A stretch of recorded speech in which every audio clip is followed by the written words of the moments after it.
Rice, ang Senior Deputy Minority Leader, mga kapuso. Congressman Rice, magandang umaga si Hi. Joel Subel. Good morning, Joel. Good morning sa mga nakikinig sa iyong program. Nabigo kayong pigilin yung pong ratification nitong ano pa ang disgusto niyo po doon doon sa 2026 budget ngayon? In fairness, compared dun sa napaka-corrupt na budget nung nakaraang 3 taon, 23, 24, and 25, Opo. mas maayos ito at mas malinis yung Okay. kung hindi natin masiguro kung may mga napalusutan pa rin, pero mas madali na itong ma-check sa implementasyon dahil kung meron mo nakalusot dito sigurado ko konti lang. Mhm. So madaling ma-check 'yon sa oversight ng Kongreso. Kaya lang matigas talaga ang ulo ng gobyerno, Bakit po? ng Kongreso. Talagang ipinasok pa rin yung 243 billion na unprogrammed funds. Okay. At yan yung tinututulan namin sa karamihan sa minority members ng Kongreso sapagkat ang unprogrammed funds napakamaliwanag na nga yung isang desisyon ng isang maestrado ng Korte Suprema, si Justice Hernando. Sinabi niya maliwanag na any form of unprogrammed funds is unconstitutional. Hindi ito'y labag sa konstitusyon, particularly section 22, Article 7 of the 1987 Constitution na sinasabi na dapat ang budget, yung pambansang budget, yung object of expenditures dapat may katapat na source of revenue or financing.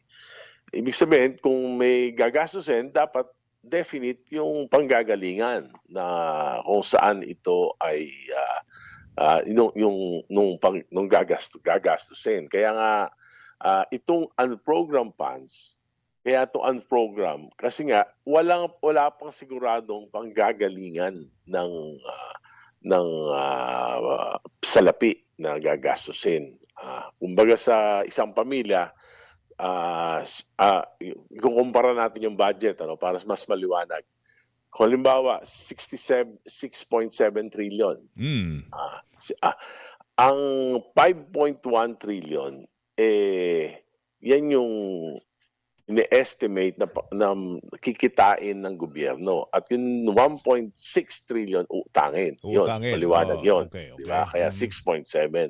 Ngayon, itong unprogrammed funds, labas ito sa 6.7 trillion. Sus, edi kung utangin natin yan, ang magiging utang natin, Hindi. Oo nga, pero ito, wala pang wala pang tiyak. Pero kadalasan, ang pinanggagalingan niya, utang eh. Di ba, New Congressman Egay? loans, Oo. pero matagal pa yan bago ma-contract mo yung bagong loans eh.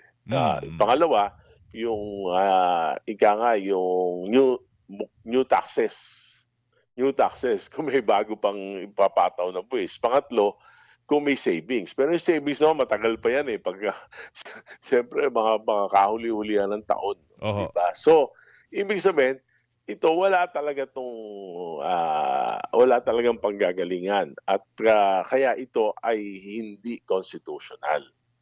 Kaya nga ang isa Kadalasan, pang masama, para itong shadow budget.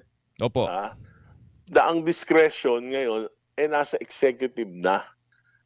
Ito parang sinisira nito yung power of the purse ng Kongreso. Kaya nga Kayo ba halimbawa umaasa na bibigyan i-veto kita ng ni isang Presidente example ito? dun sa nakalagay sa ngayong unprogrammed funds. Nilagay nila sa unprogrammed funds yung share ng mga local governments sa taxes ng national. Nako, paano yun? Di ibig sabihin, dapat nyo ilagay nila sa program funds. Dapat may pondong Kasi katapat yun. obligasyon nila yun eh. Obligasyon ng national government na ibigay yung karampatang share ng local governments. Ano mangyayari sa LGU pagka hindi binigay sa kanila yung yung ngayon, kanilang ito share? parang pangako na kung merong bagong taxes, may bagong loans, may savings, saka pa lang ibibigay. Pag wala nagawa, di susubain ng national government Ayun. yung mga local Ano governments. Kaya mangyayari nga, sa kanila pagka hindi na ibigay sa kanila yung bahagi? oo, yun na nga, gano'n ang mangyayari, masusuba sila.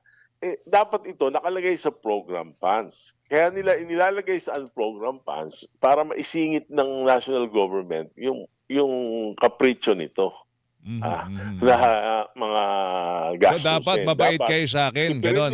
Dapat tipirin nila yung ibang gastusin, oo, at unahin nilang ilagay yung obligasyon ng bansa sa Mm, mga mm. local governments. Pero malinaw naman, Kaya 'di ba, Congressman Egay, malinaw na nasa diskresyon ng presidente. yes, kaya Kung nga, oo, dapat, ang power of the purse, ay sa, Kongreso. Kongreso. At alam mo, Joel, simple lang naman, kung may dumating na bagong tax o bagong loan Mm. o kaya, may savings, puwede namang humingi ang national government sa Kongreso ng, supplemental budget. Okay. Oh, 'di ba? Di Oo. meron Oo. bago, di padala sa Kongreso, total super majority naman ng ang administrasyon, 'di ba? Super Oo. majority, kayang-kaya nila magpasa uli ng Ito lang, supplemental ang budget. problema mo lang dito, na-ratify na ito at si Presidente na nga pipirma nito. Inaasahan mo ba na ibibito ni Presidente yung partikular na provision na yan sa... Kung hindi niya ibibito, mapipilitan akong dalhin ito sa Korte Suprema upang sa gano'n, talagang, matuldukan na itong paggamit ng unprogrammed funds. Okay. So yan, anong mga dapat nating bantayan?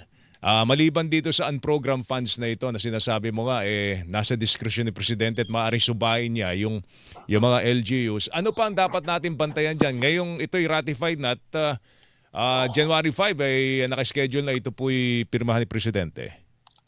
Well, ang isa yung yung budget sa mga ng Department of Agriculture dun sa mga Farm to market. farm to market roads. Palagay ko Mm. yan yung dapat bantayan dahil nandiyan yung malaking korupsyon. Sa national budget naman, wala na yung flood control. Tinanggal yan completely. Meron pa raw Ah, natitira. Bantayan din natin kung paano gagastusin nyo kasi doon sa 2025, oo. meron At pang nakita natitira ko, doon. tiningnan ko yung sa infra, yun, kailangan talaga babantayan mo lalo na yung mga may pinakamalalaking allocation sa mga distrito, yun ang dapat bantayan. Pero nakita ko rin na binawasan talaga, yung cost nung construction Oo. nung ang ginawa nila across the board, depende sa project, binawasan nila. Ang danger lang nun, baka lumiit yung mga proyekto. For example, 1 kilometer baka maging 700 Meters na lang. meters na lang, oh, 'di ba?